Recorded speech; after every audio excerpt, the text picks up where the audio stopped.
നമസ്കാരം. ഇന്ന് നമുക്ക് രാഹു ഗ്രഹ ദോഷങ്ങൾ നീങ്ങാനുള്ള ലളിതമായ പരിഹാര മാർഗങ്ങൾ എന്തൊക്കെയാണ് എന്ന് നോക്കാം. രാഹു ഗ്രഹ വന്ദന ശ്ലോകവും മൂലമന്ത്രവും ദിവസേന ജപിക്കുക. രാഹുവിൻ്റെ അതിദേവതകൾ നാഗദൈവങ്ങൾ ആകുന്നു.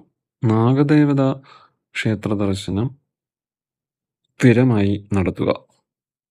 ആയില്യം നാളിൽ ക്ഷേത്ര ദർശനം നടത്തി ആയില്യം പൂജ കഴിപ്പിക്കുക. നാഗദേവതക്ക് പാൽ അഭിഷേകം ചെയ്യുക. പ്രതിദിനം നാഗഗായത്രി ജപിക്കുക. സർപ്പക്കാവ് സംരക്ഷിക്കുകയും നാഗക്ഷേത്ര ദർശനം നടത്തുകയും ചെയ്യുക.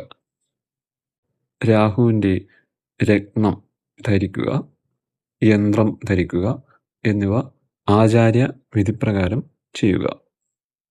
രാഹുവിൻ്റെ വന്ദന ശ്ലോകവും മൂലമന്ത്രവും സ്ഥിരമായി ജപിക്കുക. അതുപോലെ നാഗരാജാവിൻ്റെയും നാഗയക്ഷിയുടെയും വന്ദന ശ്ലോകവും മൂലമന്ത്രവും ജപിക്കുക. പ്രശസ്തമായ നാഗക്ഷേത്രങ്ങളിൽ കഴിയുമ്പോൾ എല്ലാം ദർശനം നടത്തുക. പാമ്പു മേക്കാട്, മണ്ണാറശാല, നാഗർകോവിൽ ഇങ്ങനെ കേട്ടുകേൾവിയുള്ള എല്ലാ നാഗക്ഷേത്രങ്ങളിലും ഇടയ്ക്കിടെ സന്ദർശനം നടത്തുക. ഇവയെല്ലാം വളരെ ഭക്തി വിശ്വാസത്തോടെ ശ്രദ്ധയോടെ ചെയ്ത് മുന്നോട്ട് നീങ്ങിയാൽ എല്ലാവിധ രാഹു ദോഷങ്ങളും നാഗദേവത ദോഷങ്ങളും നീങ്ങി സർവാഭീഷ്ട സിദ്ധി നേടി സർവസമ്പൽ സമൃദ്ധി ജീവിതത്തിൽ കൈവരിക്കാൻ സാധിക്കും.